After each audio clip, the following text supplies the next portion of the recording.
Hey guys, we're here at both shoals, really similar to Table Rock Lake. We're upriver right now. It's actually been kind of flooded right now, but I'm doing kind of the same thing I was doing at Table Rock, fishing these bluff walls. And then one thing I would say if you want to do is go to side scan when I'm on these bluffs. And this Solix is really cool. This is a Solix 15. I'm gonna bring my distance into about 40 feet. And I have my chart speed turned up kind of high as I'm kind of graphing a lot. And when I'm moving really fast, you want to keep your chart speed faster. I'm looking at about 15 to 22 feet of water, so I don't necessarily need to slow it. Speeding the chart itself up, it makes the images larger. So if you go over, if you're going at speed and you had it turned down real low, the image of a fish is going to be. That's kind of what a bass looks like, probably right there on the down imaging. You got your 2D, which shows it kind of easier, but the down image you can kind of see that's actual a fish. And these are smaller fish right here. I got a lot of debris in the water, so I have my filters on a little bit. But that's a bunch of like smaller fish, probably little bass, brim, like some kind of perch. I'm seeing a lot of bait on these walls. But this is pretty much what I did at Table Rock. Side scan, I just kind of show me like if a boulder came out, how it came out, how far it comes out to the side. Like I said, I'm not really looking that far to the side, so I brought my image in on the side scan short. And I got my 2D and down imaging on auto depth. And you can see how it comes up and down. And I got them pretty dialed in. I'm using 455 on this. And it's really cool. The Solix is if you want to switch one over, you just go up here and it's all super quick.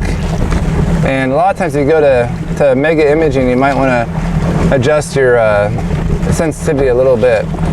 And I get a lot of questions about contrast and which are these over here, and your sensitivity. And really, I mean, honestly, there's another fish right here. Honestly, what we do a lot is you can go too high, and you kind of go too low, and it's going to vary in the water conditions. You know, if you have waves or even the time of day, it seems like it affects it. We always kind of during the day will adjust back and forth and sometimes you may vary at like 1 or 2 points and that's it. Sometimes you go in a different part of the lake, you gotta adjust it. It seems like right now 15 is about right. Contrast is going to be like your sharpness. If you go too high, it kind of washes it out. And if you go too low, you kind of lose you lose a little bit of the image. So there you do the same thing, you kind of go back and forth and you can kind of get a good idea of what's perfect. And that's kind of like dialing them in a little bit. Something you got to play with while you're on the water. Obviously we spend a lot of time doing this, but I still do changes constantly during the day.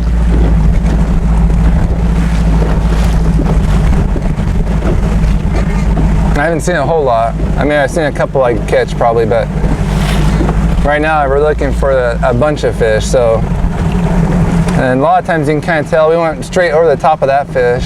And it's probably not a bass. You can see them on the down scan. Could be a brim, a perch.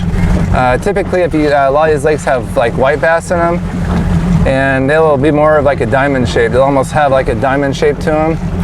And after a while, they kind of become kind of obvious. It's not a bass; it's a white bass. And I've seen a lot of those at Table Rock last week.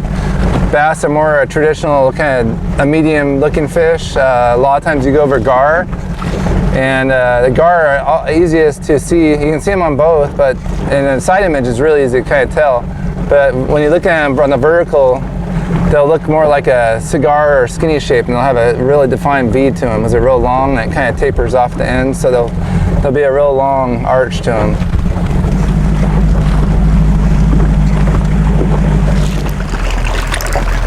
All right, we spun the boat around. That's a few minutes later. I just kind of shut the boat off over there, and I came back to where that waypoint is at. It's really deep right here, but I'm gonna get close to where that school was at, hopefully. Maybe we can catch one.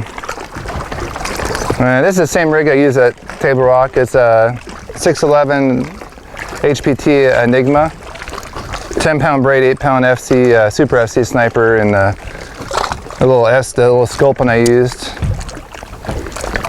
And I'm gonna go ahead and drop it right here. I'm close to where that waypoint's at and see if I can It's so sheer right here. I'm having a hard time picking the bottom. That's about how it was. So there's pretty quick. So those are those fish we picked up on the graph, and that was not staged or anything. We just kind of came right back to it. And just a little drop shot. Now the drop shot rig is probably the most effective way of catching them. But I mean, a lot of times at Table Rock, I wasn't even fishing. I'd find fish like that and just, they're there. I mean, after a while, you kind of know exactly what they look like, and you just go back and determine it and catch them. There's no reason to fish them. It's like, again, we don't have a whole lot of time. So you kind of need to go as fast as you can. With that little practice, we have a potential 4 days, you got to fish. You want to find as many as you can. I ain't stand up. If I don't get bit, pretty much right away right now. These fish are really aggressive. I just move around. I don't know if you want to call it dabbling but really don't waste a lot of time. If you don't get bit within a few seconds of hitting the bottom, you're probably not going to get a bite.